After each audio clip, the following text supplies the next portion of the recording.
सुप्रभात मेरे विद्यार्थी भाई बहन। कल हमने 16वें पाठ में भारतीय संस्कृति में गुरु शिष्य संबंध जो गद्य हमारा चल रहा है उसमें हमने सीखा। आज फिर आगे बढ़ेंगे।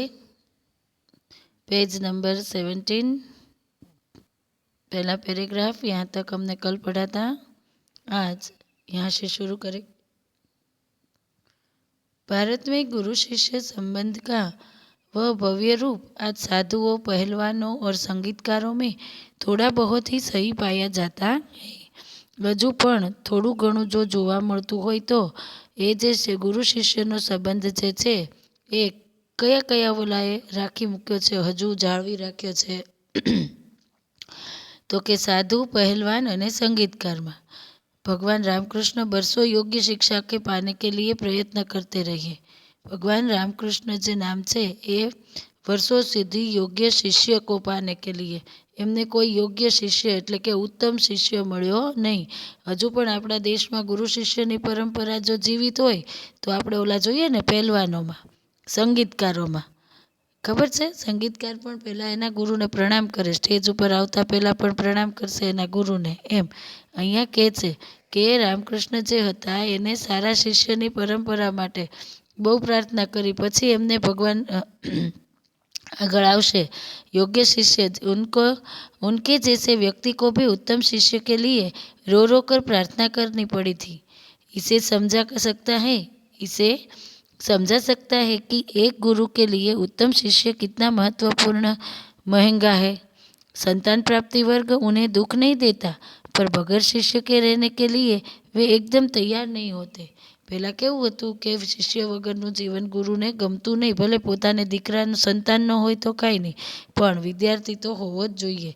इस संबंध में भगवान ईसा का एक कथन सदा स्मरणीय है। उन्होंने कहा था, मेरे अनुयायी लोग मुझसे कहीं अधिक महान है और उनकी जूतियाँ होने की योग्यता भी मुझमें नहीं है। यह बात है कि गांधी जी बनने की क्षमता जिनमें है उन्हें गांधी जी अच्छे लगते हैं और वे ही उनके पीछे चलते भी हैं। विवेकानंद सिर्फ उन्हें पसंद आएंगे जिनमें विवेकानंद बनने की अद्भुत शक्ति निहित है। શું કહેવા માગે છે અહીંયા?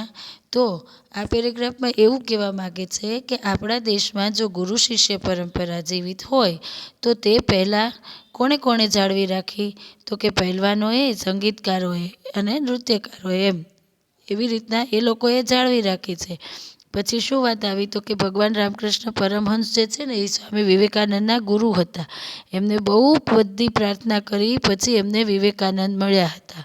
પછીના વાત કરી છે કે ભગવાન ઈસુએ એમને શું કીધું હતું? એક અનુયાયીએ પોતાના કરતાં પણ, ઈસુ ખ્રિસ્તે એમ કીધું હતું કે મારા અનુયાયી કરતાં પણ, ઈસુ ખ્રિસ્તે પોતાના અનુયાયીને પોતાના કરતાં પણ વધારે મહત્ત્વ આપ્યું છે કે મારી કરતાં પણ વધારે સારો મારો અનુયાયી છે।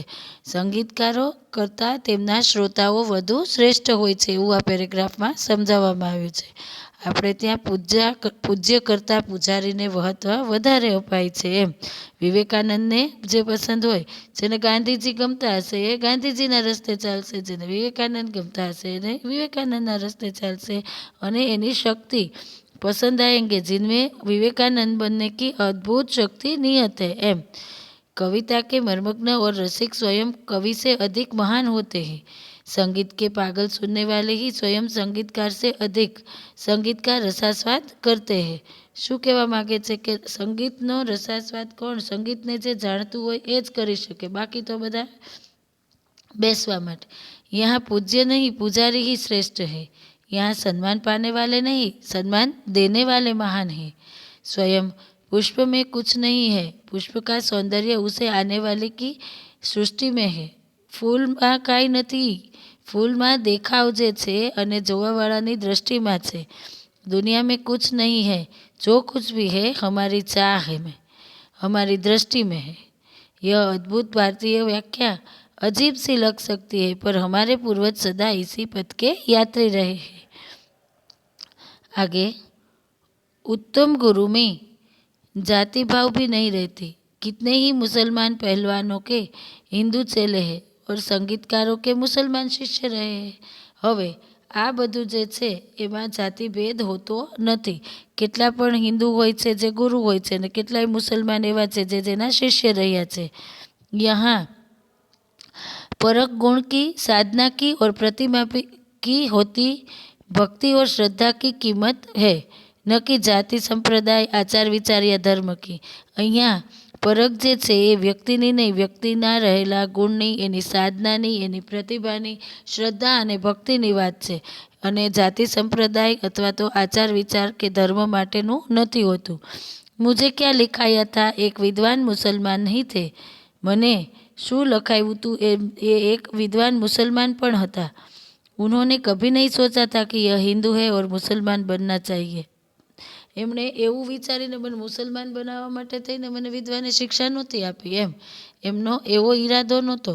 पुराने ज़माने में मौलवी लोग बड़े बड़े रामायणी होते थे और आज देहातों में भरत मियाँ, रंजीत मियाँ आदि अधिक संख्या में दिखाई देते हैं। આમ મુસલમાન એટલે કે પહેલાંના વખતમાં એવું હતું નહીં। મૌલવી લોક જે હતા જે પહેલાંના હતા એ શું હતા તો કે મૌલવીઓ પણ સારા પૂજારી હતા એમ। आज के गुरु भी सिर्फ सेवा लेने में ही चतुर है, देने में नहीं। અત્યારના યુગમાં શું છે તો કે અત્યારના ગુરુ જે છે એ સેવા દેવા માટે નથી, જે આ લોકો શ્રદ્ધા ભક્તિથી સાધનાથી પ્રતિભાથી કરતા હતા ને એમ અત્યારે એવું છે નહીં। એ તો સેવા લેવામાં ચતુર છે, દેવામાં નહીં। उपनिषदों में आचार्यों ने कहा सेवा देने की चीज़ है, लेने की नहीं। ઉપનિષદોમાં મોટા મોટા આચાર્યો વિદ્વાનોએ કીધું છે કે સેવા દેવાની ચીજ છે, લેવાની નથી। सेवा लेने के अधिकारी कौन कौन है देखिए, बच्चे, रोगी, असहाय और वृद्ध। बच्चों को परमेश्वर का मूर्त रूप समझ। यहाँ हम नीचे अंडरलाइन करेंगे, सेवा रूपी पूजा से उनकी शक्ति को प्रज्वलित करने की क्षमता और सहृदयता रखने वाले ज्ञानी और तपस्वी पुरोहित आज कल के गुरु नहीं रह गए। શું કે છે તો કે સેવા કરવી એ બાળકમાં હંમેશા પહેલાં તો કેવા કેવા લોકો સેવા લેવાને લાયક છે તો કે નાના છોકરાઓ એટલે કે બાળકો, રોગી અને જે નિસહાય અસહાય જે ગરીબ છે, વૃદ્ધ છે, આ બધાને આપણે આ બધામાં શું જોવું જોઈએ તો કે ઈશ્વર સ્વરૂપ આને ગણવા જોઈએ, આમની મદદ કરવી જોઈએ। અને શું કરવું જોઈએ તો કે સેવા રૂપી પૂજાથી એની શક્તિઓને પ્રજ્વલિત કરવી જોઈએ। પછી હૃદયમાં ક્ષમતા અને સહૃદયતા રાખવી જોઈએ। જ્ઞાની અને તપસ્વી પુરોહિત આજકલ के गुरु आवा गुरु अजना રહ્યા નથી। किसी भी देव मंदिर की मूर्ति भी की शक्ति उनकी मात्रा तक ही संभव है जितनी मात्रा तक उसे पुजारी की भाव पूजा में नैवेद्य भावना भरी रहती है। कोई पण मूर्तिमां एटली ज शक्ति आवे छे जेटला શું તો કે જેને ધરાવેલી પૂજારીએ જે નિવેદ ધરાવેલું છે એની માટેની એટલે કે એની બાબતની ગુરુ શિષ્યના પ્રેમની વાત અહીં કરવામાં આવી છે। આમ જોઈએ તો આ છેલ્લા પેરેગ્રાફમાં સેવા લેવાની નહીં પણ આપવાની વસ્તુ છે। ઘણા ખરા ગુરુઓએ સેવા લેવામાં જ પોતાની ચતુરાઈ સમજે છે એમ કહેવામાં આવ્યું છે। હકીકતમાં સેવા લેવાની નહીં પણ આપવાની વસ્તુ છે। બાળકો, રોગી, અસહાય અને વૃદ્ધ સેવા લેવાના અધિકારી છે। આ સર્વની સેવાને ઈશ્વરની સેવા માનવી જોઈએ। આજે જ્ઞાની અને તપસ્વી ગુરુઓ રહ્યા નથી કારણ કે તેઓ શિષ્યને તૈયાર કરવામાં જરૂરી શ્રમ કરતા નથી। શા માટે તો કે પૂજારી જે પ્રેમ અને ભાવથી મૂર્તિની પૂજા કરે છે મૂર્તિમાં એટલી જ શક્તિ આવે છે। આમ गुरु અને શિષ્યની બાબતમાં પણ આ જ સિદ્ધાંત કામ કરે છે। मेरे विद्यार्थी भाई बहन, मेरा प्रयत्न रहा है आपको समझाने का। यदि आपको इस पाठ में कोई भी डाउट हो तो आप मुझे पूछ सकते हैं मैसेज द्वारा। हाँ, एक बात बता दूँ, आपको यह पाठ अपनी वर्कबुक में कंप्लीट करना है, ठीक है। अपना ख्याल रखिएगा। धन्यवाद।